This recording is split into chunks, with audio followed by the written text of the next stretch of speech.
Nah, kami hari ini ingin mencoba membahas persoalan Sritek dan juga menyangkut persoalan perburuhan. Karena 10.000 lebih ya. Berapa ribu? 10.000. Lebih dari 10.000 lah. Lebih dari 10.000 karyawan Sritek. Lah ya. Kemudian banyak lagi dari industri-industri lain yang juga sudah tutup dan banyak sekali, mungkin hampir 50.000 terjadi PHK. PHK karena pilot atau PHK karena lain-lain. Nanti akan dijelaskan. Nah, di sini juga kita mengambil topik itu Presiden Prabowo, Sritek dan politik perburuhan kita seperti apa. Karena saya dengar gini Uni, Ya. Irma, orang kadang-kadang main ambil simple, terus ambil kebijakan itu kalau nggak salah menteri sekarang kan dipisah itu, ada menteri tenaga kerja, ada menteri pekerja asing ya, pekerja Iya, migran. Pengerja migran. Nah, itu kan dia main langsung ada 600.000 mau disuruh kerja lagi di Saudi di Timur Tengah. Dari ini kan main simple ini. Padahal kita dari dulu melarang pengiriman ke Timur Tengah itu banyak sekali tenaga kerja kita, TKI dan TKW kita itu jadi korban macam-macam di sana. Makanya kita agak tunda, kita tarik. Tidak kirim ke sana, lebih banyak lagi ke Hong Kong, Taiwan dan negara-negara Korea. Kok sekarang mau diulangi lagi? Ini kan cara berpikir yang menurut saya mau gampangan aja, ya, tidak mau cari jalan keluar yang sesungguhnya itu seperti apa. Nah, jadi saya untuk membahas ini saya persilakan pertama sekali kepada Prof. Antoni Budiawan, Managing Director PEPS. Ya, terima kasih Mas. Ya. Selamat sore semuanya. Jadi khususnya pertama masalah Sritek ya. Ya. Ini masalah Sritek itu kan dia diajukan PKPU sudah sejak awal 2021. Jadi 29 Maret 2021 dia sudah masuk PKPU. Ya. Nah itu prosesnya lumayan panjang sampai Januari 2022 ada kesepakatan ya homologasi bahwa di situ ada restrukturisasi lah ya dari dia punya utang dan sebagainya. Prof, sebentar, kita ada satu lagi nih lewat Zoom, belum saya umumkan. Ini Dr. Fahmi Radzi Oh iya. dari UGM. Oh iya. Ada, tapi beliau ini melewat Zoom ya. Prof, apa kabar Pak Fahmi? Alhamdulillah. Ya. Kita lanjut ya. Ya, lanjut. Silakan Mas Antoni. Ya, jadi ini dalam yang panjang itu bahwa ada kesepakatan dan kemudian dari Januari 2022 lalu kemudian sampai dengan 2025 ini ada beberapa hal yang kesepakatan di dalam PKPU itu yang sudah disetujui, kemudian ada yang dilanggar. Ada yang dilanggar berarti tidak dipenuhi lah, sebetulnya tidak bisa memenuhi. Nah otomatis di dalam homologasi itu kalau tidak dipenuhi maka langsung terjadi kepailitan. Nah ini di situ dinyatakan pailit lah. Lalu kemudian dinyatakan pailit, banding kasasi dari Sritek itu kemudian ditolak. Dan ya ini kelihatannya ini memang menunda saja. Dan kalau kita lihat utangnya pada saat itu mungkin dulu sekitar berapa? 26 triliun gitu. Kemudian karena dia ada gagal dan sekarang ini berkembang, sekarang utangnya dalam 3 tahun itu membengkak menjadi kalau nggak salah sekarang 29 triliun. Ya, 28,9. Ya, sekitar 28,9 triliun. Nah, jadi memang Sritek ini udah pada saat itu memang udah susah untuk diobati gitu. Karena memang bisnis, dia punya aset, dia punya utang itu sudah tidak bisa matching lagi. Jadi dari 21 ke 2029 itu hanya menunda saja. 2021 ke 2024 dan awal 2025 ini hanya menunda permasalahan gitu. Nah, sekarang pertanyaannya adalah bagaimana dengan nasib buruh kan gitu. Nah, ini apakah bisa diselamatkan atau tidak? Ada pendapat-pendapat bahwa sebetulnya pemerintah harus take over ini. Lalu apa yang harus di take over gitu. Kalau swasta pilot ya sebenarnya pilot gitu. Jangan sampai ini kalau take over dalam arti bailout sudah tidak bisa karena ini sudah pilot gitu. Tapi untuk menyelamatkan karyawannya, apakah Sritex ini harus dijalankan lagi? Nah, kalau dijalankan lagi, garment ini sudah tidak bisa menang gitu. Karena permasalahan dari kita punya tata niaga garment, tekstil, ini sudah kalah dan sudah tidak ada perlindungan. Sritex pernah mengatakan, kalau nggak salah petingginya, bahwa salah satu peraturan Kementerian Perdagangan ini yang membuat Sritex ini atau industri tekstil secara keseluruhan tidak bisa bersaing. Nah, kalau tata niaga ini tidak diperbaiki, maka kita punya industri tekstil ini tinggal menunggu aja seperti Sritex. Nah, jadi permasalahannya menurut saya ya tetap sebagai regulasi gitu. Ini yang harus kita perkuat gitu. Bagaimana kita melindungi industri dalam negeri. Demikian dulu, Mas. Ya, tapi mengenai bailout bagaimana? Bailout ini sudah tidak bisa, apa yang mesti di bailout kecuali dia membeli itu aset-asetnya dan aset-aset itu kemudian diberikan kepada kreditor. Kan Ya ini kan sudah masuk ke kelihatannya kurator, pemerintah juga keberatan untuk bailout kan? dan tidak bisa gitu. Nggak tahu. Menurut saya tidak ada celah untuk bailout ya. Ya. Ya, silakan Ya, Uni. saya kira kalau bailout tentu nggak mungkin ya Bang ya. Sebagaimana disampaikan oleh Prof. Antoni tadi, utang Sritex ini kan 29T kurang lebih, kemudian asetnya 9T. Ini yang menyebabkan kurator itu begitu sulit untuk bisa merealisasikan semua kewajiban-kewajibannya kepada pekerja. Maka kemudian pemerintah turun tangan. Karena apa? Karena korbannya kurang lebih sekitar 11.000 tenaga kerja. Nah, ini kan presiden buruk kalau misalnya pemerintah tidak turun tangan. PHK yang terjadi di beberapa perusahaan tekstil ini kan akan membawa dampak buruk bagi pekerja-pekerja di seluruh Indonesia, terutama di garment. Tadi Prof. Antoni udah benar itu bicara soal regulasi Kementerian Perdagangan ya, Undang-Undang Nomor 8 Tahun 2023 itu. Dulu kan pernah dikeluarkan sebenarnya undang-undang ini sama Pak Enggar dulu, pernah juga berlaku, tapi kemudian diprotes dan kemudian dihentikan sama Pak Enggar. Nah, setelah itu di kementerian yang baru Pak Zul, Bang Zul ini dibuka kembali. Nah, sehingga harga tekstil kita ya, tekstil kan banyak barang jadi kita nih yang dikirim ke luar negeri itu anjlok. Karena barang-barang Cina itu masuknya luar biasa dan itu memukul produksi dalam negeri, Bang. Tapi sesungguhnya dengan adanya kejadian perang dagang Cina dan Amerika, ini kan sebenarnya celah juga bagi Indonesia untuk bisa mengambil ceruk itu lebar sekali, luas sekali, gitu ya. Tapi saya nggak tahu juga kenapa itu nggak dilakukan. Seharusnya bisa, karena kan Amerika juga memban ya, di cut tuh semua produk-produk Cina. Nah, order itu sebenarnya banyak. Menurut teman-teman ya yang ada di Indonesia tuh order itu banyak. Tapi saya nggak tahu juga kenapa kok tiba-tiba sampai pilot nih, gitu.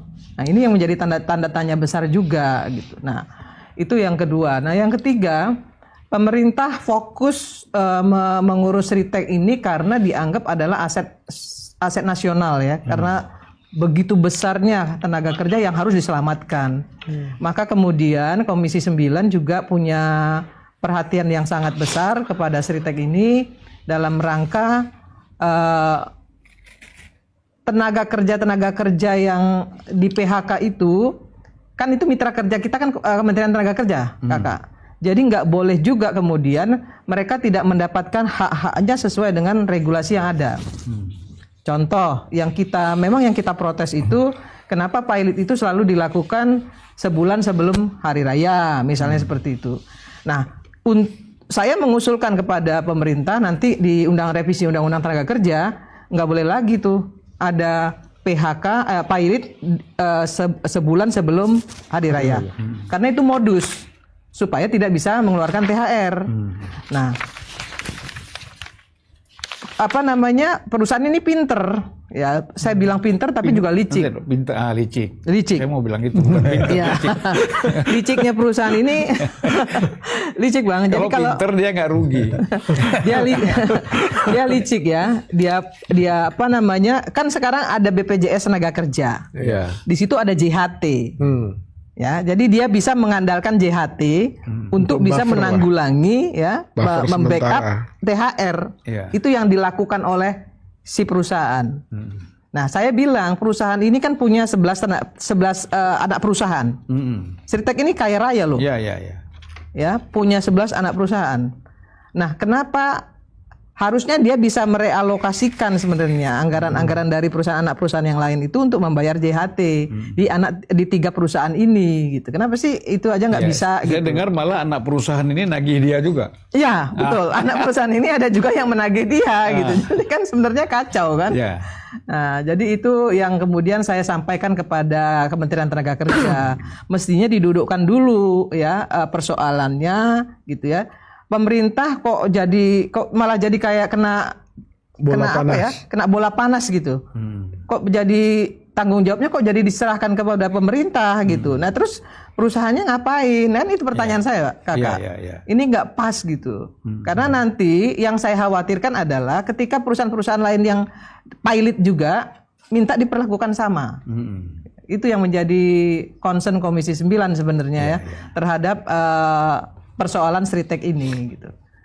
Tapi saya dengar kemarin dari pemerintah bahwa sudah ada perusahaan baru yang akan take over. Nah, tapi perusahaan swasta. Saya bukan swasta. Katanya juga ada Danantara ya, ada perusahaan yang juga di cover lah sama Danantara menurut informasi yang saya dengar, Kakak. Itu akan masuk, tetapi dari Wamen menyampaikan kepada saya hanya sekitar 5.000 tenaga kerja yang akan dipekerjakan kembali. Artinya ada sekitar 6.000 yang akan yang kena PHK, tetap nggak bisa kerja. Gitu. Kira-kira yang umur di atas 48 lah, 50 tahun. Nah, sehingga kondisi ini mengakibatkan serikat-serikat pekerja. Nah, karena saya dulu pernah jadi ketua umum serikat pekerja, kan mereka semuanya larinya ke saya tuh. Jadi mereka bilang, oh ini kayak orang mau cuci darah nih gitu. Jadi pekerja-pekerja yang sudah dianggap tidak produktif itu dibuangin gitu kan. Kemudian ya ada apa namanya pekerja-pekerja baru. Nah, yang menjadi concern kami di Komisi 9 adalah yang 6.000 ini mau diapain gitu. Bagaimana cara mereka untuk bisa hidup kembali, bekerja kembali. Tapi kan ini nggak gampang karena usianya sudah lanjut, ya kan? Apa namanya, skillnya juga terbatas karena mereka di garmen. Tapi itu 48-50 usia produktif sebenarnya. Iya Bang, tapi nggak, sekarang itu rata-rata dianggap usia produktif di Indonesia itu sekitar 50 ke bawah. Oh, terbalik ya sama Eropa ya? Terbalik. Nah, ini yang jadi masalah sehingga banyak sekali serikat-serikat hari ini yang saya menyampaikan kepada mereka memang wajib ikut BPJS Tenaga Kerja. Karena apa? Kalau terjadi kepailitan itu mereka tuh perusahaan nggak bisa bayar THR, kurator nggak mau. Dan kalaupun pesangon harus dibayar, minta dibayar pesangon pun harus tunggu aset bisa dijual. Kapan aset bisa dijual? Nah, rata-rata aset-aset yang sudah ada itu udah dipretelin semua oleh sama owner. Jadi yang tinggal itu sisa-sisa. Ya, sisa-sisa. Nah, dari sisa-sisa itulah kemudian yang akan diambil sebagian untuk bayar pesangon karyawan. Nah, ini yang kami khawatirkan. Berapa sih nanti pesangon yang akan diterima oleh karyawan yang tidak bisa bekerja kembali? Tapi ada celah nggak gini? Kan kadang-kadang gini, perusahaannya pelit tapi ownernya kaya raya masih. Ya, nah, kan? ini ownernya kaya raya. Makanya ownernya kaya raya, punya tanah di sana, punya rumah di sini, punya macam-macam kan? Kenapa nggak kita tagih itu? Bisa ya, siapa yang nggak tahu, Kakak? Siapa yang nggak tahu Sritek? Artinya secara tajir mereka ini kan. Hukum, ada nggak celah ke situ? Ini kan nggak adil. Dia hidup senang-senang dari hasil ini berutang 29 triliun, ya. Kemudian karyawannya, buruhnya sengsara, Terus pilot nanti misalnya Danantara yang ngambil atau pemerintah yang take over ini, dia masih tiong-tiong juga tuh. Bikin perusahaan lagi. Tiong-tiong gitu apa bang? Ya, hore-hore. Oh, Tapi gini kakak, saya mengapresiasi terus terang kepada Kementerian Tenaga Kerja ya, CQ pemerintah, karena begitu pemerintah bertanggung jawab sekali, karena yang dipikirkan pemerintah adalah bagaimana menyelamatkan pekerja. Jadi itu inti dari apa yang dilakukan pemerintah hari ini, dan itu yang memang kami dukung gitu. Cuman ya masalah yang tadi saya bilang tadi, ini penyelesaiannya seperti apa? Karena kasihan juga pemerintah kan kalau misalnya semuanya dilimpahkan ke pemerintah. Iya, dalam kondisi ekonomi kita juga tidak Iya. terlalu kuat sementara ini ya. Prof, ada tanggapan? Iya, terkait itu aja bahwa apakah aset pribadi si pengusaha itu bisa diusut apa tidak, bisa diinikan apa tidak ya, diambil. Begini, ini kan masalahnya kan kalau kita perseroan terbatas. Perseroan terbatas itu adalah terbatas mengenai tanggung jawab dari pemilik. Sebanyak itu modal di store atau sebetulnya modal dasar lah, sebetulnya sebanyak itu. Kalau modal dasarnya belum di store semuanya, ya itu menjadi tanggung jawab dia juga gitu. Nah, itulah gunanya modal dasar, modal di store. Nah, sekarang masalahnya kalau itu sudah terpenuhi semua, jadi tidak ada celah untuk menyeret aset pribadi di dalam kepailitan dari perusahaan. Kecuali bahwa di situ dia ada memberikan personal guarantee. Personal garansinya itu juga biasanya ke bank, bukan ke ini karyawan dan sebagainya, itu juga nanti nomor. Tapi di dalam undang-undang ketenagakerjaan kita bahwa aset itu didahulukan untuk karyawan. Dan jadi untuk karyawan dulu. Jadi yang kreditor belakangan. Jadi di dalam kalau asetnya 9 triliun, kalau dia bisa terjual berapapun itu, yang harus didahulukan adalah karyawan, pesangon karyawan gitu. Nah, itu belakangan. Nah, bank itu tinggal urusan kalau memang dia memberikan ada personal garansi, ya dia silakan. Gitu. Tambahan dari saya. Saya ke Dr. Fahmi dulu ya. Siap. Halo, Prof. Nah, mungkin ngikutin diskusi kita pada hari ini, Pak Fahmi. Nah, jadi bagaimana pandangan Pak Fahmi tentang masalah Sritek dan perburuhan ini? Oke, terima kasih. Yang pertama, secara teoritis itu ada trade-off gitu ya, antara pertumbuhan ekonomi di suatu negara dengan kesejahteraan buruh tadi. Nah, ini sejak Orde Baru sampai sekarang yang selalu bertumbuh pada pertumbuhan gitu ya, maka ya tidak bisa dihindari bahwa buruh itu akan menjadi korban tadi seperti sampai saat ini, sejak Orde Baru sampai saat ini, itu satu. Nah, dan yang kedua, kita tahu secara panjang Sritek gitu ya. Ini kan sejak zaman Orde Baru juga, dan sangat dekat dengan kekuasaan sehingga memperoleh banyak kemudahan-kemudahan dan berbagai fasilitas gitu ya. Nah, pada saat ini harus dilepas, pemerintah tidak lagi memberikan berbagai fasilitas, maka dia nggak bisa lagi bersaing gitu ya. Apalagi bersaing dengan produk-produk China yang diimpor secara ilegal yang sangat murah sekali, itu mempercepat kebangkrutan dari Sritek tadi. Nah, saya sepakat bahwa dalam kondisi saat ini gitu ya, pemerintah hanya berusaha menyelamatkan buruh tadi gitu ya. Sedangkan misalnya harus didorong untuk take over dan juga bailout, saya kira ini bunuh diri kalau pemerintah melakukan itu gitu ya, karena dia mengeluarkan uang begitu besar, sementara resikonya juga tinggi dan prospeknya itu juga semakin jelek juga ini. Karena kita tahu di Indonesia untuk tekstil gitu ya, ini sebenarnya juga sunset industry gitu ya, nilai tambahnya rendah. Hampir semua komponen yang diolah di dalam negeri itu untuk tekstil itu adalah hasil dari impor, kecuali tenaga kerja itu ya. Mesinnya diimpor, kemudian bahan bakunya diimpor, bahan penolong juga diimpor. maka nilai tambahnya sangat rendah sekali. Nah, maka kalau kemudian pemerintah menyelamatkan tadi dengan bail out atau mengambil alih gitu ya, ini saya kira suatu hal yang bunuh diri juga gitu ya. Tapi yang paling tepat tadi, pemerintah tetap berkewajiban juga bagaimana menyelamatkan tadi. Dan saya kira beberapa yang dilakukan oleh pemerintah itu ya, mencarikan beberapa perusahaan untuk menampung tadi, ini saya kira sudah sangat tepat gitu ya. Itu barangkali, Bang. Hubungi lagi, ya akan tetap berkomunikasi. Ya, ini saya ke Nur Iswan dulu. Nah, kalau Nur Iswan ini kan di samping Indo Policy juga sebagai masuk ke dalam dunia hukum. Ya. Nah, ini juga kerja di korporasi TBK, jadi ngerti. Oh, ngerti ya? Oh, saya pikir nggak ngerti tadi. Nah, justru karena ngerti kita undang. Kalau nggak ngerti kita nggak undang. Bang, gimana Bang? Ya. Nah, jadi kan begini, ini menarik ini persoalan tekstil ini.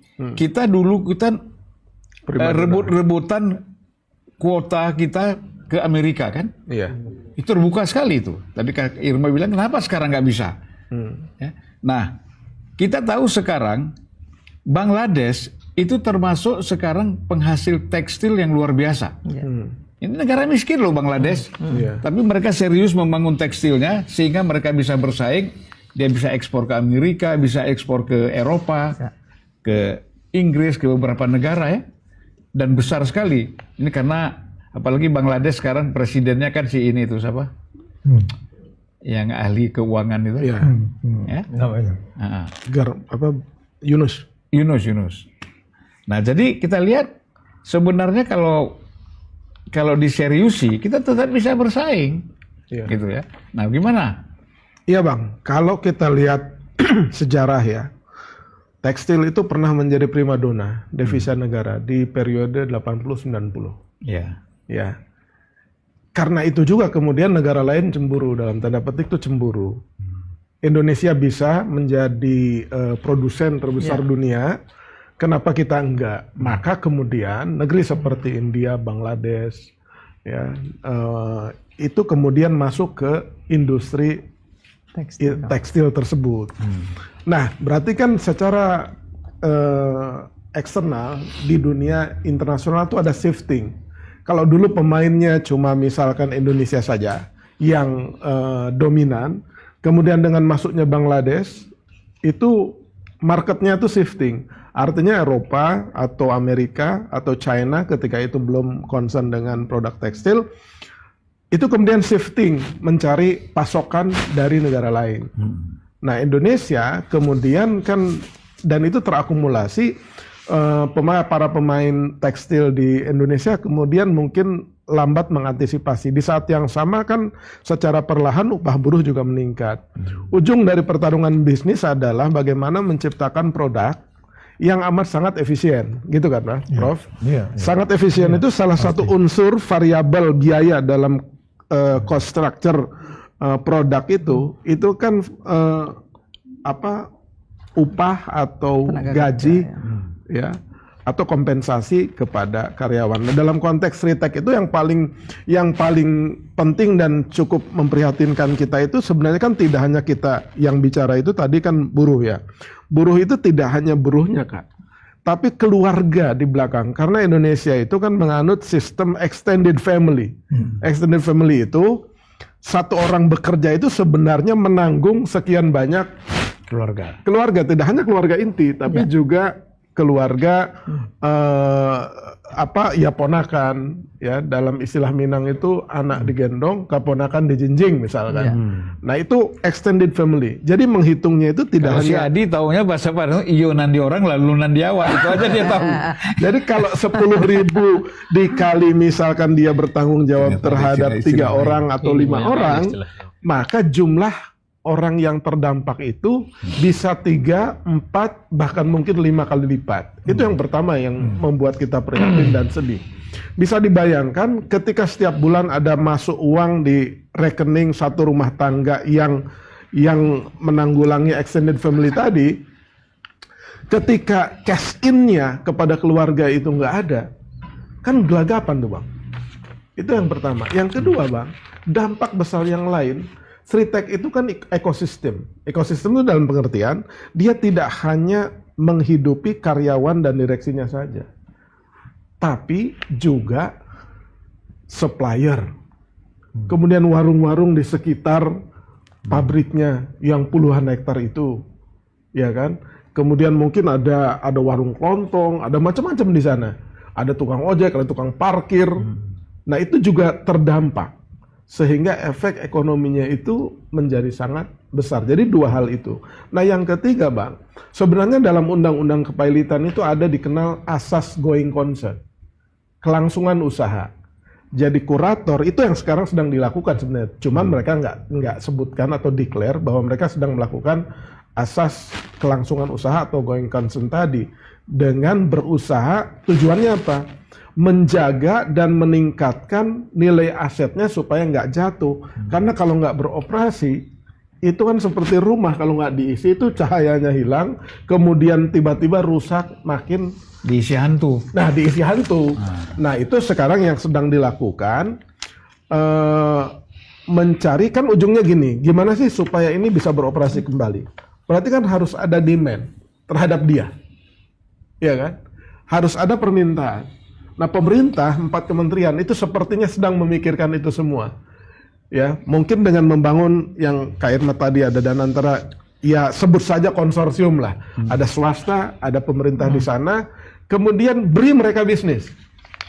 Suruh buat seragam misalnya, atau apa saja, ya kan? Atau carikan market dari dunia internasional, kasih. Nah, dia kan nggak punya uang juga, ya kasih modal kerja. Tapi pengelolaannya itu diganti, bukan lagi pengelola yang lama, di bawah pengelola yang baru. Supaya apa? Supaya trust-nya itu terbangun. Sepanjang tidak diberikan bisnis atau jualan supaya mereka bisa jualan, ya kan nggak bisa dia.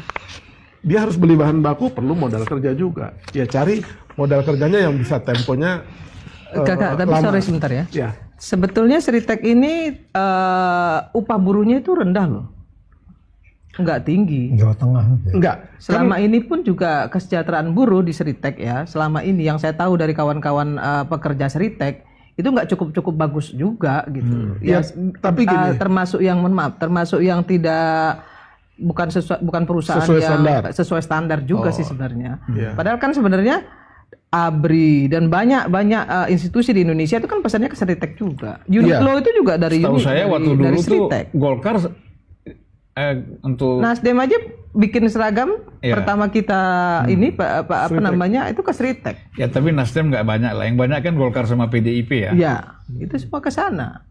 Nah, jadi ketika kalau misalkan ada bisnis yang diberikan ke dia, modal kerjanya disiapkan, ya kan? Nah, itu kan biar dia bisa muter lagi sehingga bisa menyelamatkan karyawannya, sehingga karyawannya punya aktivitas kembali. Jadi bisnisnya running well. Dan yang terakhir tadi udah dibahas soal responsibilities-nya pemilik. Ya, jadi dari hutang itu tidak bisa serta-merta ketika sudah pilot, kemudian si pemiliknya tuh give up, menyerahkan semua kepada pemerintah. Dia tetap harus bertanggung jawab, misalkan mengambil alih sebagian kreditnya, dinovasi kreditnya itu kepada perusahaan-perusahaan dia yang lagi sehat. Jadi dia tetap harus bertanggung jawab.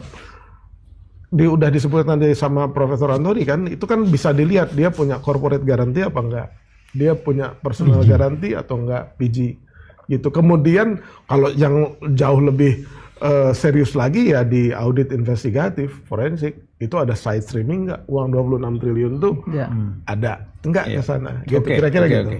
Saya sekarang ke Adi dulu. Selamat datang. Mohon maaf. Fitra. Ya. Saya Kena macet tadinya. ya, kena macet dan Jadi begini, ini kan tadi sudah disebut oleh Dr. Fahmi tadi bahwa Sritek ini kan syarat dengan kepentingan politik.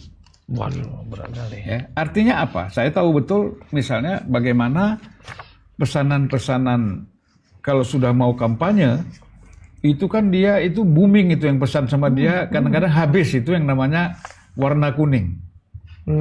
Ya kan? Kalau kuning sama merah tuh aman. Kenapa saya bilang aman? Karena merah cuma satu. Partai PDIP. Kuning cuma satu, Golkar. Begitu biru ini rebutan. Ada PAN, ada Nasdem, ada apa lagi? Demokrat. PAN. Nah, jadi ini rebutan warna biru ini.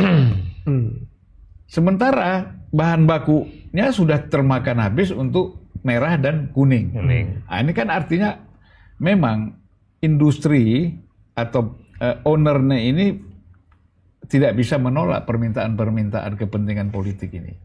Ya kan? Nah, jadi dampaknya tentu kepada perusahaan dan sekarang kita rasakan keseluruhan termasuk perburuhan.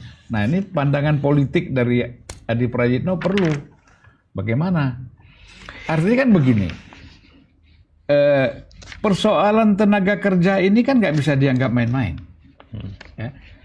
Kalau ini tidak teratasi dengan baik, melebar kemana-mana, ini dampak politiknya kan besar. Ya. Nah, ini pandangan kita undang kan dia bukan untuk bicara soal teknis industrinya, tapi untuk politiknya kan gitu. Silakan. Kalau saya sederhana, itu yang disebut dengan sesuatu yang sifatnya paradoks. Kita kan seringkali mendengarkan bagaimana janji-janji politik presiden dan wakil presiden terpilih adalah menyediakan lapangan pekerjaan 19 juta. Itu tidak gampang. Di akhir tahun 2024 sudah mulai ada indikasi ekonomi kita itu memang mengalami pelambatan yang tentu saja itu menjadi indikasi tantangan yang tidak main-main. Memasuki tahun 2025 itu kan terjadi PHK di berbagai tempat. Seritek salah satunya. Yamaha kalau tidak salah juga ada PHK. Sanken juga ada PHK. Inilah yang kemudian membuat publik kenapa menjadi ramai. Artinya janji untuk menumbuhkan akses terhadap pekerjaan yang baru 19 juta ini kan jauh panggang dari api. Jangankan untuk menciptakan lapangan pekerjaan baru, ini perusahaan-perusahaan besar, perusahaan-perusahaan gede seperti Seritek, ini kalau tidak salah sejak zaman Orde Baru sampai hari ini harus kolaps.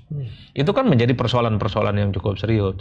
Betul bahwa ada upaya, misalnya ada sekitar 5.000 dari pekerja yang ada di Seritek mungkin sedang diupayakan untuk bisa bekerja. Tapi 6.000-nya di mana?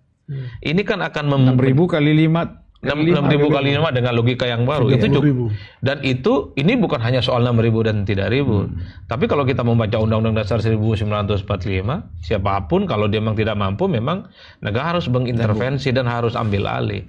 Jadi ini yang sebenarnya sedang kita tunggu, bagaimana itikat baiknya. Apakah skenario-skenario untuk menghidupkan kembali Seritek segala macamnya itu dengan berbagai hal yang didiskusikan.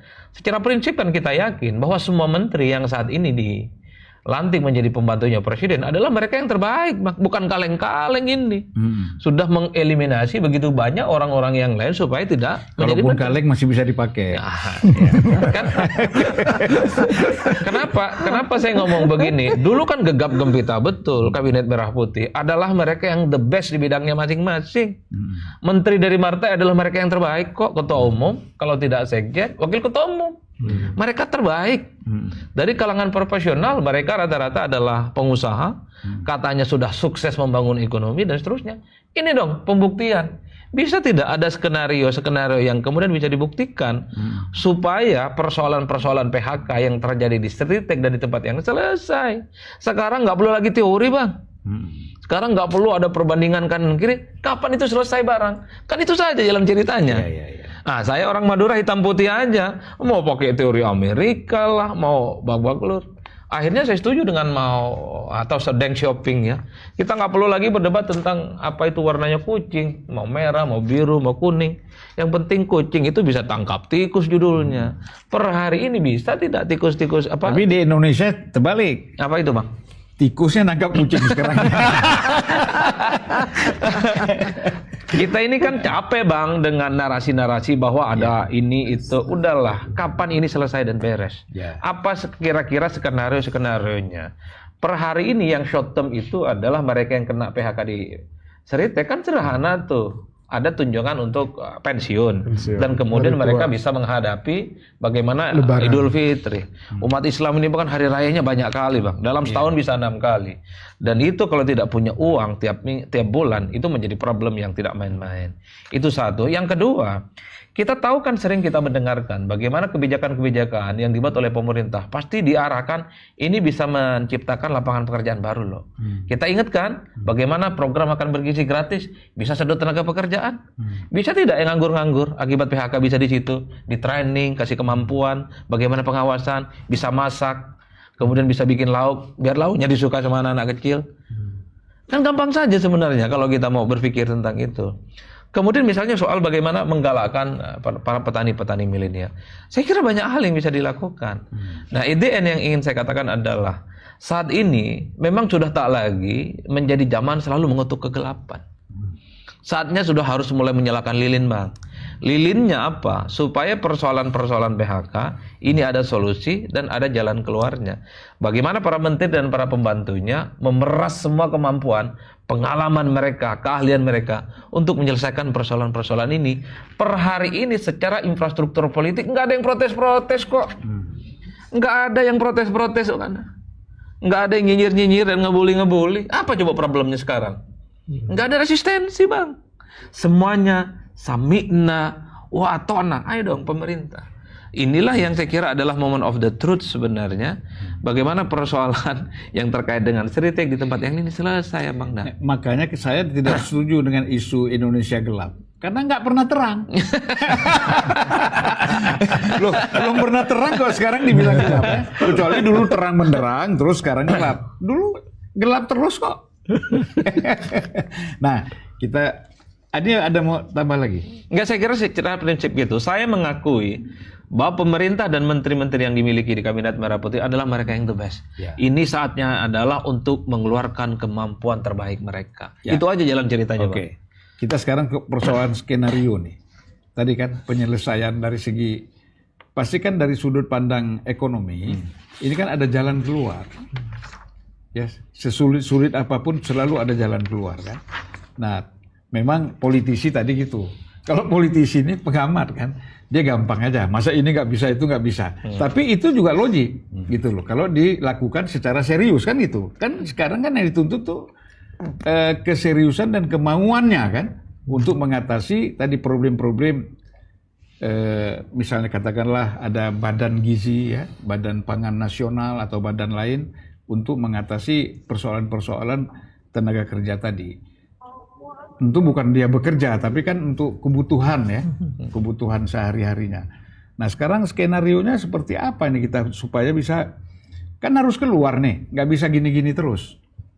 Nah kan kalau kita misalnya mengatasi hari ini persoalan karyawan Sritek, tapi yang lain muncul lagi nanti, itu akan terus kan terjadi. Nah, tapi kan perlu secara ekonomi jalan apa yang harus diambil untuk ini tidak menjadi berulang-ulang gitu. Gimana? Oke, baik Bang. Pertama saya mohon maaf karena telat ya. Saya 3 kali di sini, 2 kali telat ya.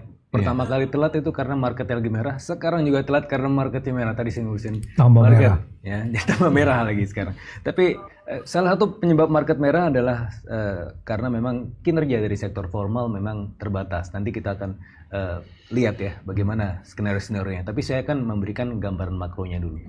Jadi kan tidak hanya industri tekstil ya yang sekarang menjadi tantangan kita sekarang. Bahkan industri secara umum kalau kita melihat angkanya di tahun 2000-an awal kontribusi sektor industri terhadap GDP itu sekitar 26-27%. Sekarang tinggal 18 atau 19%. Ini yang disebut deindustrialisasi. Kontribusinya semakin lama semakin minim.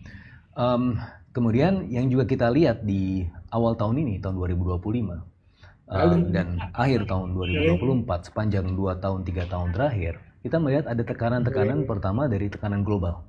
Bagaimana global demand sekarang itu lagi mengkerut. Kenapa? Karena mulai dari tahun 2022, The Fed itu sudah menaikkan suku bunganya beberapa kali, sehingga pada akhirnya membuat global demand itu terhambat, gitu kan? Sampai kemudian di tahun 2024 kita masih melihat sisa-sisanya juga. Meskipun suku bunganya sudah diturunkan oleh The Fed, tapi tetap saja ini masih ada semacam efek jangka menengah panjangnya. Jadi 2022 dinaikkan suku bunganya, tetapi efek demand-nya masih terasa sampai sekarang, bahkan sampai tahun 2025. Nah, pertama kita lihat dari sisi global demand itu yang memang menekan industri secara umum. Yang kedua adalah tentunya kita bicara mengenai performa dari industrinya itu sendiri. Nah, apa sih permasalahannya? Nah, kalau kita lihat sepanjang tahun lalu, itu ada di setengah tahun, ada 5 kali berturut-turut angka Purchasing Manager Index in Manufacturing kita itu di bawah 50, artinya di masa kontraksi. Nah, apa yang menyebabkan kontraksi tersebut? Ternyata berasal dari sisi ongkos produksi. Nah, ongkos produksinya itu berasal dari mana? Yang pertama, ini berasal dari nilai tukar. Depresiasi nilai tukar itu membuat impor kita terhadap input barang-barang produksi itu menjadi relatif lebih mahal. Yang kedua adalah dari sisi tenaga kerja. Tenaga kerja kita secara umum itu kalau dibandingkan ya antara produktivitas dengan upahnya, dimulai dari tahun 2007, bukan hanya sekarang-sekarang ini aja, itu upahnya naik tetapi produktivitas stagnan gitu ya. Tadi saya harus juga setuju dengan pendapat dari Uni Irma bahwa memang di Jawa Tengah itu secara umum upahnya itu ya di bawah gitu kan. Dan itu yang membuat beberapa industri berelokasi ke Jawa Tengah dalam beberapa tahun terakhir. Akan tetapi pada akhirnya mereka juga akan melihat ya bahwa peer di ASEAN countries ini itu juga sebenarnya juga tengah berkompetisi untuk mendapatkan investasi ya. Jadi ada investment diversion, tidak masuk ke Indonesia tetapi masuk ke Vietnam, masuk ke Myanmar. Kenapa? Ya, secara relatif upah mereka lebih rendah, tetapi di sisi yang lain produktivitasnya lebih tinggi. Sehingga kan dibandingkan ya, meskipun memang murah. Saya harus mengakui itu. Kalau kita lihat, memang terutama di Jawa Tengah juga banyak. Kalau kita lihat standar kelayakan hidupnya memang jauh lebih rendah dibandingkan dengan tempat-tempat yang lain. Tetapi kalau kita bandingkan antar daerah, antar negara, itu membuat semacam adanya capital outflow. Jadi foreign direct investment yang selama ini ada di sini itu pada keluar. Kemarin misalnya ada Danbi Internasional. Danbi Internasional juga harus tutup. Kenapa? Tidak hanya karena tekanan dari global, tetapi juga karena tekanan dari dalam negeri. Nah, sehingga memang skenario-skenario yang kita buat ke depan untuk bisa menyerap tenaga kerja yang setidaknya di awal tahun ini sudah ada 60.000 yang di PHK, itu memang harus ada di jangka pendek, menengah, dan panjang. Untuk di jangka pendek, apa yang bisa dilakukan? Nah, kemarin sebenarnya pemerintah sudah memberikan semacam channeling through nih. Ada moratorium dari buruh migran kita di luar negeri, terutama yang kemarin di Saudi Arabia, itu yang moratoriumnya itu dihentikan. Sehingga itu potensinya bisa ada 600.000 tenaga kerja migran dikirim ke sana. Ya, itu kan jauh lebih dari 10 kali lipatnya dari 60.000 yang keluar gitu ya. Cuma memang tidak semudah itu kan. Memang butuh tadi pelatihan, butuh reskilling lagi, butuh upgrading dan seterusnya. Tetapi itu setidak-tidaknya menjadi semacam solusi di jangka pendek. Butuh diajarkan bahasa Arab juga. Ya, bahasa Arab. Gini, ya. Kadang-kadang kan gini, bahasa Arab itu kan kalau aduh sama aduh gitu ya. Beda. Ya, jadi kalau aduh itu, kalau misalnya mana tuh ada yang iseng tuannya, nyenggol karena aduh kata, oh mau ini. Itu jadi, itu. Tapi menurut saya, ya kalau ke buruh migran itu kan memang skill yang dibutuhkan memang tidak sangat advance ya, sehingga kemudian bisa dilakukan semacam labor flexibility tadi. Tapi memang ada industri-industri yang lain masuk, Bang Zulfan. Tidak selamanya industri itu keluar semua dari Indonesia. Ada beberapa yang masuk. Ada industri EV masuk juga. Ada di Jawa Tengah juga pada saat yang bersamaan industri tekstil pada kolaps. Ada Huawei masuk, industri lain. Di Garut juga ada. Nah, tapi permasalahan begini Bang, kemarin saya dengar ada Kadinas dari salah satu provinsi Jawa Tengah bilang, oh nggak apa-apa nanti Sritex bisa kita serap di Huawei. Nah permasalahannya nggak semudah itu, ini industri tekstil, ini industri elektronik, gitu kan. Jadi ibaratnya kalau Kadinasnya ngetok pintu Huawei, terus tolong dong diserap, itu nggak ubahnya seperti preman minta jatah THR. Iya. Gitu kan, jadi mereka pada kabur Nah, gitu itu kan. yang saya mau tanya. Salah satu kan ada pernyataan mengatakan bahwa salah satu yang menyebabkan investasi kita susah masuk itu karena ada preman-preman dan ormas-ormas itu. Gimana? Ada Ya, pengaruhnya nggak tuh? Ya, sangat berpengaruh Bang, karena kan ini bicara mengenai cost of doing business ya. Uang jago. Uang jago, cost of doing business ya, bagaimana jatah-jatah preman dan segala macam. Jadi itu yang kemudian menjadi semacam potensi investment diversion juga. Selain ongkos-ongkos teknis yang formal, seperti tadi misalnya ada ongkos produksi dari sisi tenaga kerja, dari sisi input produksi yang lain, juga ada ongkos-ongkos lain yang sebenarnya ini ya Non teknis. ya non teknis yang tidak jelas gitu kan. Jadi mereka tidak tahu hitung-hitungannya gimana. Sehingga kalau ini terus-menerus terjadi ya Itu saya mungkin yang sangat disebut sepakat. dengan infak ya. Iuran paksa itu. Paksa, ya. Tapi gini, ini Bang, di akhir 2024 itu Ida Fauzia masih jadi Menteri Tenaga Kerja menyatakan kepada Komisi 9 bahwa ada 190.000 lapangan pekerjaan. Nah, saya tanya, dari 190.000 pekerjaan ini sudah berapa yang keluar? Dia bilang sudah keluar, tinggal sisanya sekitar 90, masih ada 70. Berarti kan sudah ada yang dipekerjakan. Sisa 70.000. Nah, artinya menurut saya kalau memang masih ada 70.000, saya sempat tanya di mana saja itu posisi itu gitu ya. Tentu PHK yang terjadi belakangan ini secara berjemaah ini, saya kira itu bisa diserap gitu. Nah, tapi saya nggak ngerti kenapa sampai hari ini masih banyak perusahaan-perusahaan yang dipilotkan itu tidak terserap. Perusahaan-perusahaan yang rugi juga banyak yang tidak terserap. Nah, ini yang harus dipertanyakan kepada Kementerian Tenaga Kerja. Ya, posisi dari lapangan pekerjaan yang dikatakan ada sekitar 70 lowongan itu adanya di mana? Satu itu Bang. Yang kedua, informasi terkait lapangan pekerjaan yang seharusnya bisa diterima oleh semua pekerja di seluruh Indonesia itu juga nggak jalan. Karena banyak warga negara Republik Indonesia di daerah itu nggak tahu kemana mereka harus dapat pekerjaan. Itu yang jadi masalah juga. Makanya saya bilang kepada pemerintah melalui Menteri Tenaga Kerja, harusnya sosialisasi terkait di mana posisi lowongan pekerjaan yang kosong itu bisa tersampaikan ke publik, itu menjadi tanggung jawab Kementerian Tenaga Kerja. Saya ke Prof. Fahmi dulu ya. Siap. Halo Pak Fahmi. Ya, Nah, masih nyambung. Jadi bagaimana kita mengatasi ini persoalan yang sudah seperti ini, persoalan industri kita? Ya, memang tadi ada yang tutup, ada yang pilot, tetapi masih ada juga yang masuk kan gitu.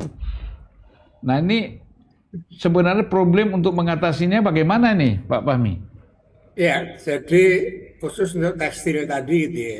Tadi Mbak Uni mengatakan dulu kita bisa masuk ekspor di Amerika, Eropa gitu ya. Tapi sekarang nggak bisa lagi. Nah, itu karena memang industri tekstil kita ini kan mendasarkan pada comparative advantage gitu ya, bukan competitive advantage. Comparative advantage itu mengandalkan dalam bersaing itu murahnya ongkos tenaga kerja, kemudian juga murahnya raw material tadi. Nah, maka ongkos tenaga kerja ini karena dipakai sebagai andalan dalam bersaing, sehingga selalu ditekan, selalu murah gitu ya. Nah, kemudian industri yang berdasarkan pada comparative advantage ini tidak bisa dipertahankan gitu ya. Tadi saya katakan tekstil ini termasuk sunset industry gitu ya. Sama sebelumnya kita juga merajai dalam produk plywood gitu ya. Tapi setelah hutan kita nggak bisa dieksploitasi lagi, maka berjatuhanlah produk industri dari plywood tadi. Nah, saya kira dalam kondisi saham-saham ini tidak bisa lagi gitu ya dipertahankan industri semacam tekstil tadi. Ini memang apakah nanti secara alami atau segera ditutup saja gitu ya. Nah, kemudian bagaimana mengalihkan tadi untuk sementara ini ya bagaimana ditampung tadi. Dan saya juga sepakat tidak mungkin Huawei itu bisa menampung Sritek gitu ya. Karena skillnya itu kan sangat berbeda. Nah, bagaimana semaksimal mungkin itu ya, atau didorong untuk dimodali untuk wira swasta itu barangkali lebih tepat gitu ya. Nah, ke depan saya kira industri Indonesia itu harus mendasarkan pada competitive advantage gitu ya. Jadi bagaimana menghasilkan distinctive distinctive kompeten yang itu sebagai dasar untuk bersaing. Sebab kalau seperti mempertahankan murahnya tenaga kerja dan murahnya raw material, maka selamanya nggak akan bisa bersaing. Kalau bisa merajai karena belum ada pesaing gitu ya. Tadi misalnya di tekstil yang masuk di Amerika sekarang banyak sekali, ada Bangladesh, ada Sri Lanka, dan lain sebagainya. Dan kita kalah bersaing karena ongkos produksinya lebih murah mereka daripada kita gitu ya. Ini saya kira kondisi yang harus diatasi dalam jangka pendek ini, bagaimana menyelamatkan gitu ya.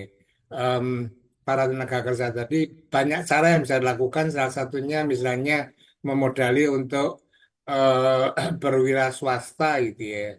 Nah, cuman ke depan gitu ya, struktur industri kita ini harus dirancang memang untuk bisa menghasilkan competitive advantage tadi, bukan comparative advantage. Saya mohon maaf, Alaf, karena ini sudah buka di Jogja, Pak. Mohon maaf. Terima kasih. Sini belum, 5 menit lagi sini. Iya, di Jangan Jogja cepat-cepat, sudah Haji. buka gitu ya. Saya tambahin lagi ya. Mohon Bang. maaf, Bentar, saya mohon pamit ya. dulu, Pak. Terima kasih ya, dokter. Sama-sama, Ya. sangat senang hati. Bang, Jadi kan, ya terima kasih. Sampai jumpa ya. baik jumpa, Bang. Yuk, assalamualaikum. Waalaikumsalam. Nah, jadi saya ingin gini. Sebenarnya ada dulu kita punya perusahaan tekstil besar yang namanya Texmaco. Ya. Ya kan? Ya. Itu juga punya utang 16 triliun. Ya kan? Pada masa Megawati, Gus Dur dan Megawati. Akhirnya mereka juga tutup. Ya kan gitu. Nah, itu betul-betul kalau saya lihat ada unsur politik juga. Ya. Tapi sekarang ada tekstil juga, Indorama masih jalan. Iya. Beberapa yang besar-besar itu kan masih, terutama Indorama lah ya, masih jalan gitu. Nah, dan yang kalau saya lihat ini kita harus cek and recheck betul, investigatif ini menyangkut owner si Sritek ini. Jangan-jangan mereka pada beli batu bara nih. Kan sering begitu. Saya pernah tanya pada salah satu konglomerat. Saya tanya, kenapa Anda tutup semua pabrik ini, pabrik itu, pabrik ini tutup? Udah capek lah Pak Zulfan. Saya ngurus bank aja, sama properti, sama rumah sakit. Saya nggak mau lagi ngurus-ngurus itu. Di demo terus, capek saya. Nah gitu kan. Bisa jadi pikiran-pikiran seperti itu kan turun. Karena banyak juga orang sekarang seperti Indorama itu juga punya pabrik batu bara, itu ada punya batu bara, punya nikel. Saya nggak tahu nikel, tapi yang jelas batu bara ketika kita cek kekayaan dia apa saja kan gitu. Tapi dia juga tekstil kan gitu. Nah lama-lama tekstil ini bisa hilang karena untungnya nggak sebesar batu bara, tinggal angkut kirim. Nah kita khawatirnya seperti itu. Ini kakak Irma ini, Uni Irma ini harus cek ada nggak ini Sritek ini punya batu bara, emas atau lain-lain kan. Gitu. Kalau gini Bang, kalau pengusaha itu kan namanya berusaha terus.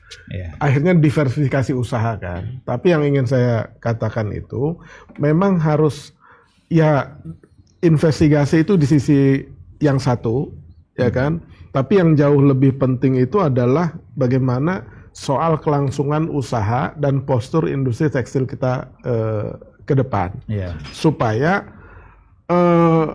isu di dalam ekonomi makro yang paling penting itu ya pengangguran itu yang paling dikhawatirkan kan itu. Ya. Karena pengangguran akhirnya itu bisa menciptakan ketidakstabilan sosial dan politik. Kira-kira gitu, Bang. Prof. Antoni dari tadi udah boleh minum. Bukan dulu. Ya, jadi memang ini tetap live terus ya, walaupun kita sambil buka. Jadi memang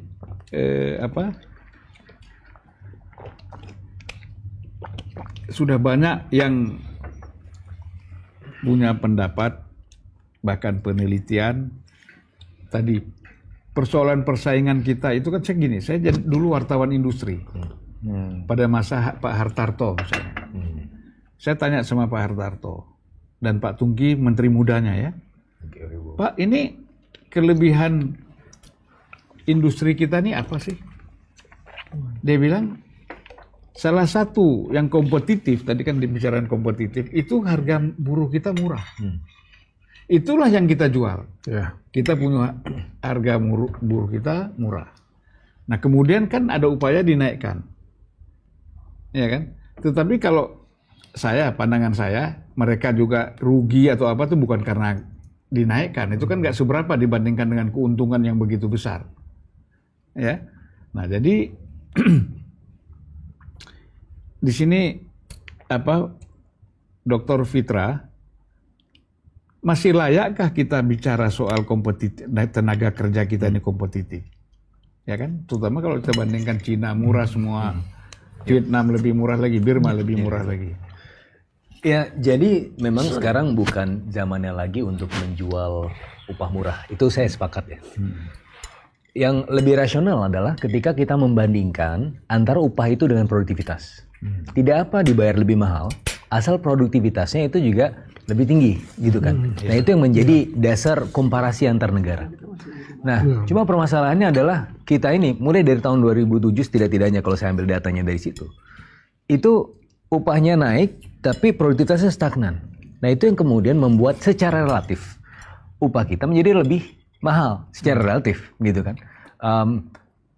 Kalau misalnya naik gaji pantas nggak? Ya pantas saja. Tapi apakah nanti outputnya itu sesuai? Karena kan para investor ini, mungkin kalau Sritex ya mungkin bukan dari asing ya. Tapi kan ini juga kemudian asing itu ketika masuk dia akan memperkaya ekosistem. Ya, memperkaya ekosistem industri tekstil dan lain-lain dan seterusnya. Jadi itu kemudian harus dilihat juga. Tetapi upah memang bukan satu-satunya, Bang. Ada yang lain. Misalnya, ada kebijakan industri kita yang menurut saya di satu sisi memang sifatnya adalah memproteksi supaya industri lain bisa bangkit, tapi di sisi yang lain ada dampak-dampak negatifnya. Seperti misalnya kalau untuk input, akses input, ini kalau kita bicara perbandingan antar negara dan juga tanya ke asosiasi, itu susah dapetin benang, susah dapetin bahan-bahan buat bikin tekstil dan produk tekstil dari luar negeri. Kenapa? Salah satunya memang karena ada hambatan-hambatan yang sifatnya tarif. Bandingkan dengan Vietnam, yang akses inputnya itu dibuka, lebih liberal. Asalkan input itu dibutuhkan untuk produksi dan pada akhirnya ekspor, saya rasa sih nggak apa-apa. Asal ada tujuannya begitu kan. Jangan kemudian impor, asal impor. Tapi ini impor untuk apa? Untuk produksi. Itu nggak masalah. Nah ini kemudian bisa membuat ongkos produksi secara relatif menjadi lebih murah, sehingga harganya menjadi lebih kompetitif gitu kan. Nah itu yang dilakukan Vietnam. Meskipun ada barang-barang Cina masuk ke sini, ke ASEAN, dan apalagi sekarang potensi akan semakin besar lagi Bang. Kenapa? Mereka kan sudah dihambat oleh Amerika Serikat. Sudah nggak bisa masuk lagi ke pasar di barat. Lebih sulit. Nah akibatnya mereka pasti akan dumping ke sini. Nah ketika dumping ke sini, siapa yang relatif bisa berkompetisi dengan mereka? Saya rasa Vietnam. Karena Vietnam sudah mempersiapkan ekosistemnya dengan baik.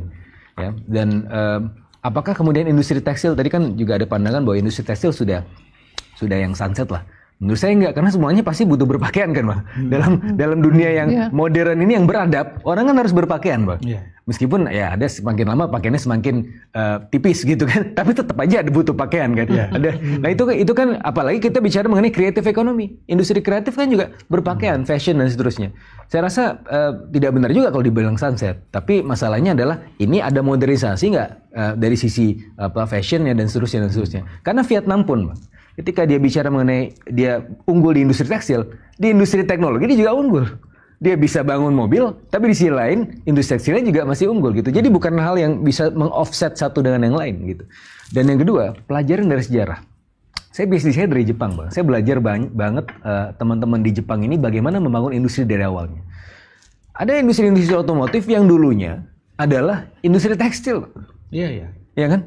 Nah, ini sebenarnya ini merupakan sokoguru industri-industri yang lain juga. Bagaimana Texmaco juga dulu bikin truk, ya kan? Ini kita juga kan sebenarnya bisa saja menuju sana ya, untuk menuju Indonesia emas segala macam. Ya ini adalah salah satu sokoguru industri kita juga, begitu kan? Yang labor intensif di satu sisi, di sisi yang lain juga bisa diperkaya dengan teknologi-teknologi tinggi. Gitu.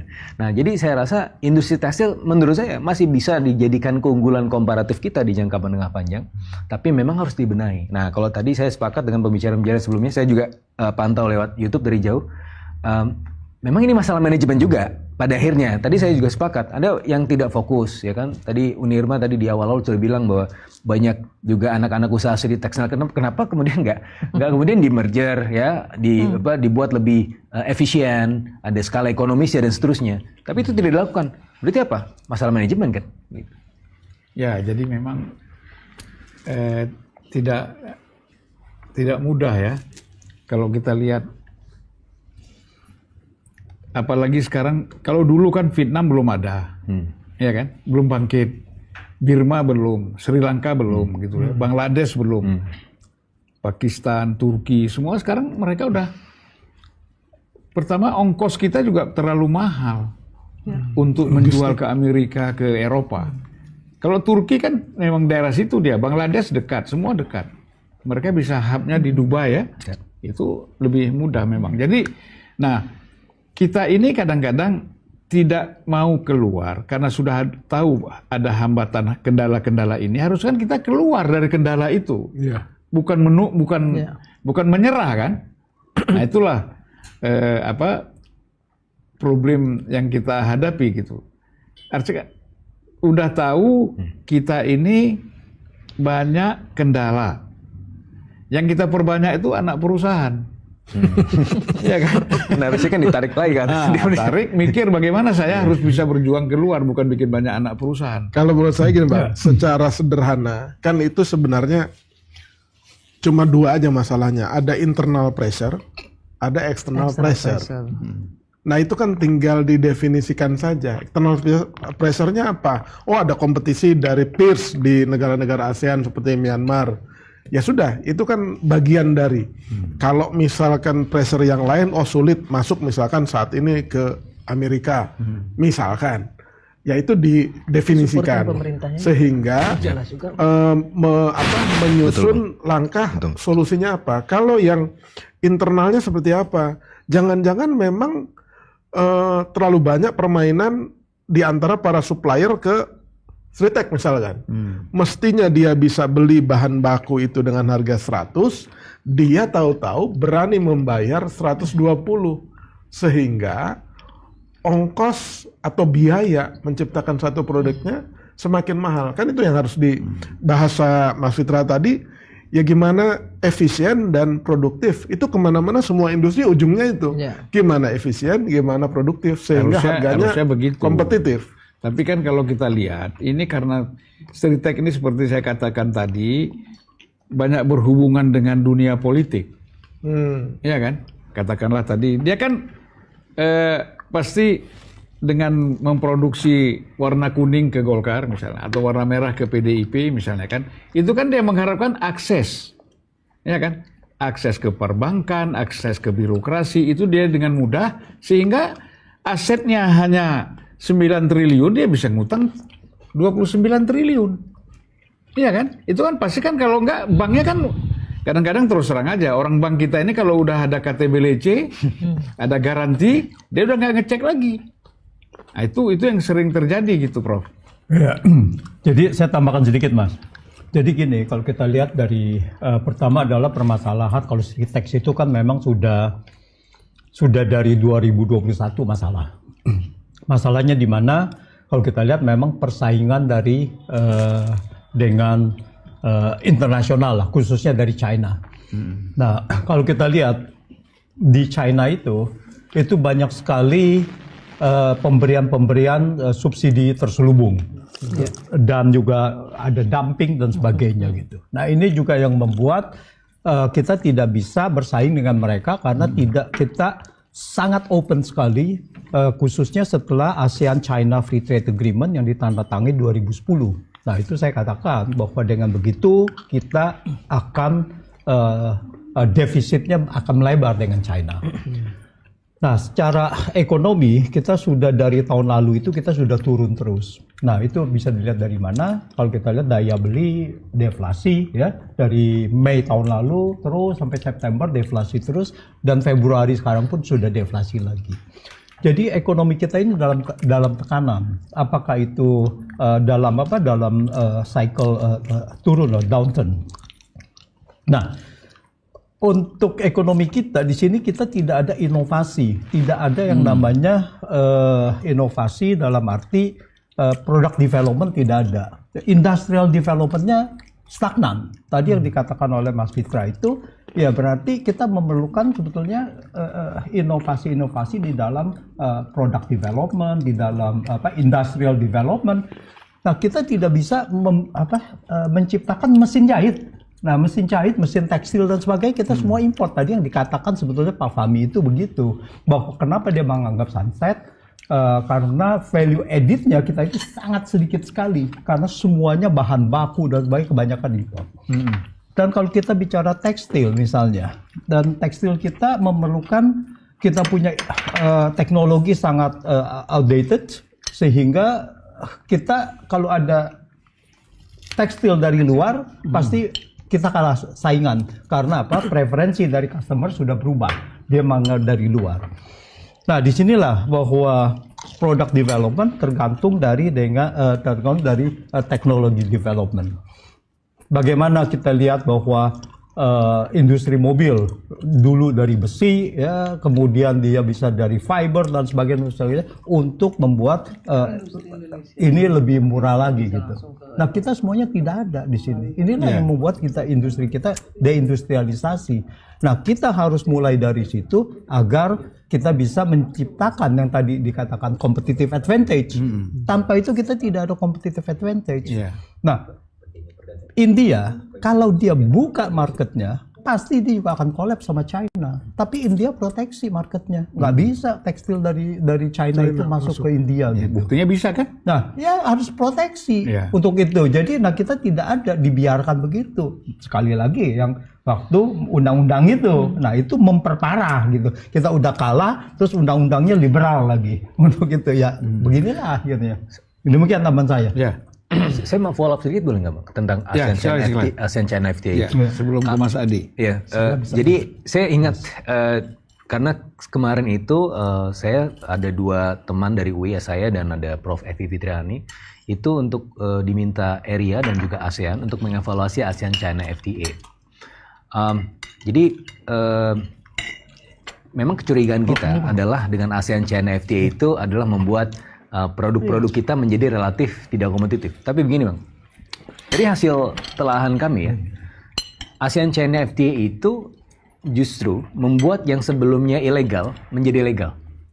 Nah, jadi data sebelum dan sesudah ASEAN China FTA. Jadi sebelum ASEAN China FTA ada perbedaan diskrepensi statistik antara apa yang tercatat di Indonesia BPS-nya untuk statistik barang-barang yang kita impor dari China ya lewat statistik di Hong Kong. Terus ada statistik yang di Hong Kong yang juga data ekspor dari China. Itu ada perbedaan diskriminasi statistik kalau nggak salah triliunan rupiah ya yang tidak tercatat di sini.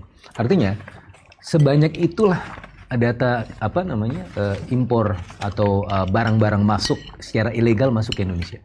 Nah, tapi setelah ASEAN China FTA itu ditandatangani, barang-barang yang ada di port-port utama di Indonesia dari China itu secara relatif masih sama.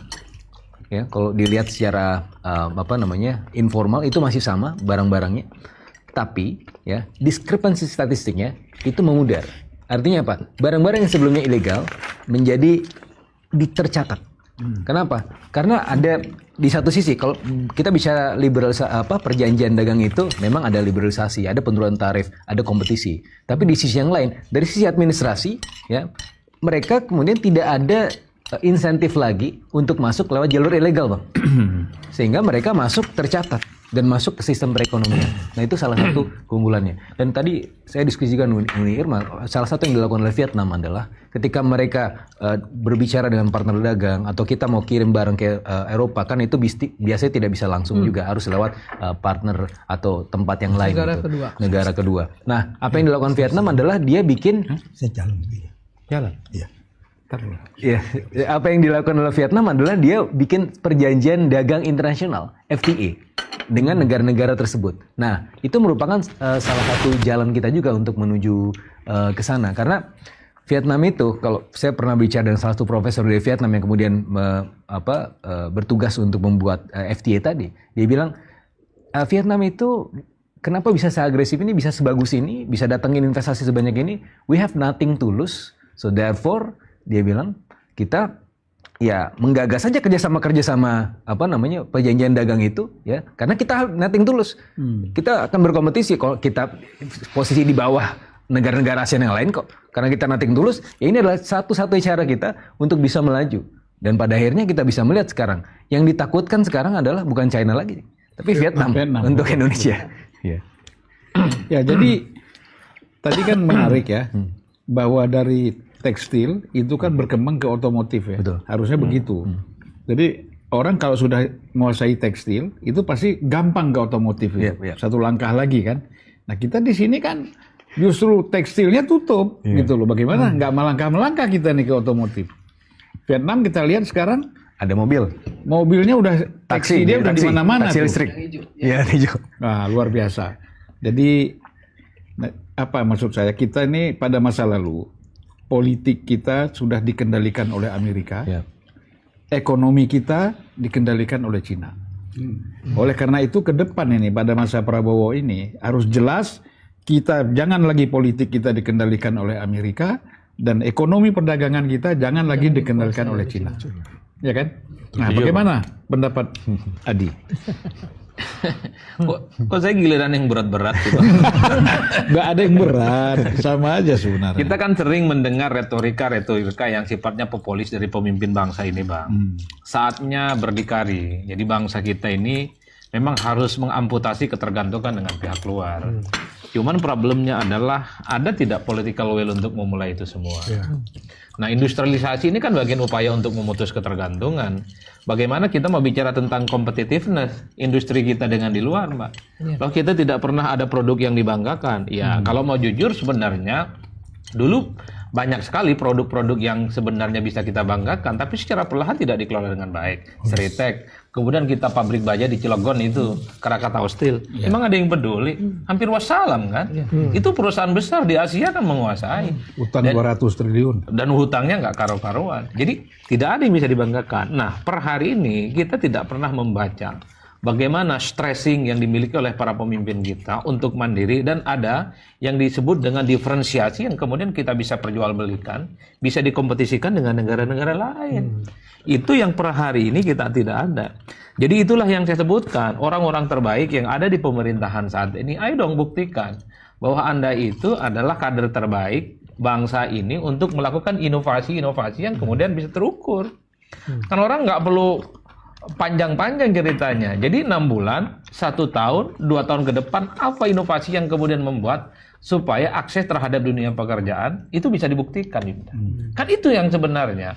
Mau model akuisisi lah gas Seritek, mau bikin mau buyout, orang nggak peduli. Yang penting jangan ada cerita orang nganggur di negara kita itu. Kan itu saja yang sebenarnya yang penting lah.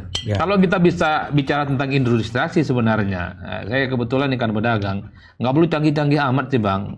Artinya apa? Kalau ada sesuatu yang memang kita bisa olah, yang penting bisa menyerap tenaga pekerja, nggak apa-apa. Itu misalnya UMKM kita bantu kok. Itu kalau mau jujur, Bang, yang warung kelontong Madura banyak sekali itu ya, menyerap tenaga pekerjaan itu, Yunda. Dan itu terdistribusi bukan hanya di Jabodetabek, sekarang merajalela di Jawa. Dan masyarakat kita yang selama ini nggak punya uang, nggak punya pekerjaan, bisa kerja. Tapi itu dibatasin, Bang, katanya waktunya. Iya dulu, nggak boleh 24 jam. Jadinya kita buka 28 jam. Itu bisa melampaui undang-undang.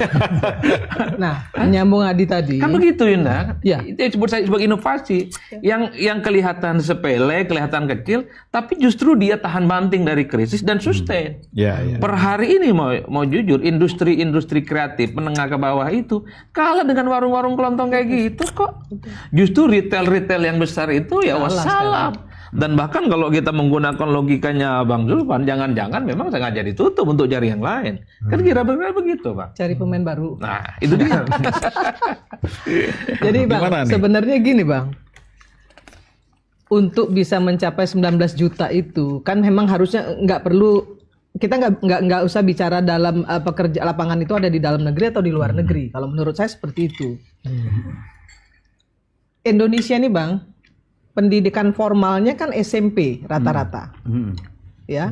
Angkatan kerja kita ini SMP rata-rata. Nah, sementara kebutuhan industri di seluruh dunia itu kan skill.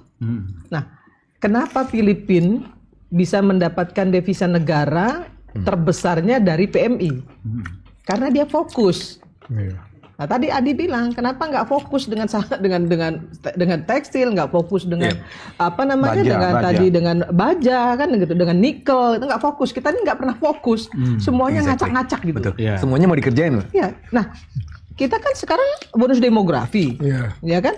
Sumber daya manusia kita itu luar biasa, angkatan muda kita. Nah, saya usul kemarin dengan Kementerian Tenaga Kerja dan PMI, ya. BLK yang sekarang ada itu kan mati suri. Karena apa? Karena alat-alat untuk latihannya sudah zaman bahla semua. Itu dia. Itu yang harus diperbarui. Nah, kemudian rusak. Pemerintah, CQ Menteri Tenaga Kerja dan PMI itu bikin pendidikan vokasi, Bang. Ya, pendidikan vokasi sesuai dengan permintaan pasar tenaga kerja nasional dan internasional. Nah, sekarang ya saya sedih juga ketika misalnya Kementerian PMI itu hanya dapat anggaran 200 miliar. Sementara mereka ini adalah penghasil devisa negara terbesar kedua setelah sawit. Gitu. Kan nggak make sense gitu. Bahkan mereka melindungi seluruh tenaga kerja Indonesia di luar negeri gitu. Tapi anggarannya hanya 200 miliar. Itu merupakan kesedihan saya. Saya sampaikan itu kepada pemerintah, saya Menteri Tenaga Kerja. Juga saya sampaikan kepada Menkyu secara pribadi, saya WA itu Pak Bu Sri Mulyani, harusnya nggak begini gitu. Kalau ini mau kita fokuskan dan menjadi aset negara yang bisa menurunkan tingkat pengangguran dan menciptakan lapangan pekerjaan. Ini kok Sri Mulyani kan orang keuangan. Dia berpikir kita ngurus bank aja lah, ngapain kita ngurus tenaga kerja. Sebenarnya besar Bang, potensi kita tuh luar biasa. Kalau memang benar-benar yang Adinda Adi tadi bilang, fokus. Kemudian ada komitmen dari pemerintah untuk hadir. Tadi yang dibilang Pitra tadi. Kalau itu nggak dilakukan, yang disampaikan Prof. Antoni tadi, semua juga nggak dilakukan, ya nothing semua juga. Makanya kita di sini kan untuk hadir sebenarnya ya. Insya Allah. Nah memang saya lihat begini perbedaan Kak ya. Kita sama-sama mengatakan tadi tenaga kerja kita yang kerja di luar itu adalah sebagai sumber devisa. Ya. Saya pernah sekali, kebetulan saja, saya tuh di Filipina, di airport. Ya. Itu begitu masuk yang namanya tenaga kerja asing mereka yang di luar, itu disambur Kak. Betul-betul pahlawan devisa. Dianggap pahlawan betul. Mereka dikasih untuk paspor itu tidak sulit, untuk keluar tidak sulit, pokoknya disupport. Kita dikerjain terus. Dihormati. Di sini coba kita punya yang divisa ini. Keluar bukan dipersulit. Nanti mobilnya dibajak sana bajak sini. Ini harus diselesaikan. Masuk dia bawa dari sana untuk anak keluarganya tiba-tiba ini harus dikenain cukai, dikenain pajak. Pahlawan divisa tapi di airport diperas. Iya. Ya kan? Gimana ceritanya? Nah, sementara Filipina itu betul-betul mulus. Jadi orang bangga menjadi tenaga kerja. Kalau di sini pulang was-was. Saya itu pengalaman. Begitu saya dari luar misalnya kan di Qatar atau naik Emirat kan banyak tenaga kerja yang mau pulang. Dia minta perlindungan sama kita. Saya nanti gimana ya Pak? Nanti begini Pak, begini Pak. Bahkan dia bilang, uang saya bisa nggak titip ke Bapak kalau dia percaya gitu. Karena takut diambil. Nah ini harus kita beresin nih, maling-maling di airport. Maling-maling di airport, siapapun dia, apapun lembaganya harus disikat habis. Nah yang kedua Bang, tolong juga nih kita semua juga harus satu suara terkait dengan banyaknya tenaga kerja ilegal ke luar negeri justru di backup oleh oknum-oknum. Ya. Maka kemudian tenaga kerja yang harusnya berangkat legal itu nggak bisa berangkat karena tenaga kerja ilegalnya membanjiri, banjir, bisa pergi kemana-mana lewat banyak jalur-jalur tikus, Ya. ya. Jadi mereka Waduh. nggak ada lagi Tapi skat di sana. umumnya ke Malaysia kalau itu. Enggak juga, Bang. Wadumai, ya. Enggak juga. Sekarang Abang tadi kan bicara soal Arab Saudi ya. Abang tahu nggak sih kenapa saya sekarang setuju Arab Saudi dibuka? Karena pekerja informal kita yang legal, yang ilegal itu lebih besar dari yang legal. kita legal dulu. Nah, saya ngomong sama Menteri PMI sekarang, sama Karding, Jangan saya di puncak bilang juga itu transaksinya. iya, yang penting kan perjanjian bilateralnya, komunikasi bilateralnya, kemudian bagaimana perlindungannya, itu yang harus dilakukan pemerintah kepada Kementerian Arab Saudi. Ya. Nggak ada masalah kalau memang kita mampu dan mau. Nah itu tadi tinggal komitmen, kemampuan dan mau tadi. Betul. Jadi ujungnya itu solusinya tuh emang nggak boleh parsial, Bang. Ya. Ya. Ya kan, misalkan kembali ke soal tekstil tadi. Ya misalkan mulai dari kebijakan proteksi sehingga produk-produk dari negara lain yang dumping tadi itu bisa Permendak diubah dong. ya harus dicabut, Harus dicabut direvisi. Ya kan Permendak nomor 8 itu itu. dicabut. Baju bekas aja laku banget di sini. Ya kan? Iya. Jadi AS lo yang banyak beli-beli juga. Jadi sepanjang kebijakannya masih parsial itu nggak mungkin mendapatkan solusi terbaik gitu. Makanya kalau Danantara itu betul nanti serius dengan tentu tidak ada yang dirugikan, negara juga tidak rugi ya. Karyawan tidak rugi semuanya. Kita usulkan salah satu komisaris atau direksinya Nur Iswan. Prof Antoni udah tingkatnya jadi komisaris kan. Kalau saya sama Adi pengamat terus. Pengamat. Komisaris bagian pengamat. Ya. Oke ya, saya kira kita udah hampir 1 jam setengah ya. Lebih 1 jam setengah ya. Mudah-mudahan apa yang kita diskusikan ini Ada manfaat. ada manfaatnya lah. Ya kan? Dan bisa menjadi masukan bagi pemerintah. Ya, ini live kan. Jadi kita tidak tutup-tutupi apa yang kita bicarakan, terbuka aja semuanya. Saya ucapkan terima kasih. Assalamualaikum warahmatullahi wabarakatuh. Waalaikumsalam.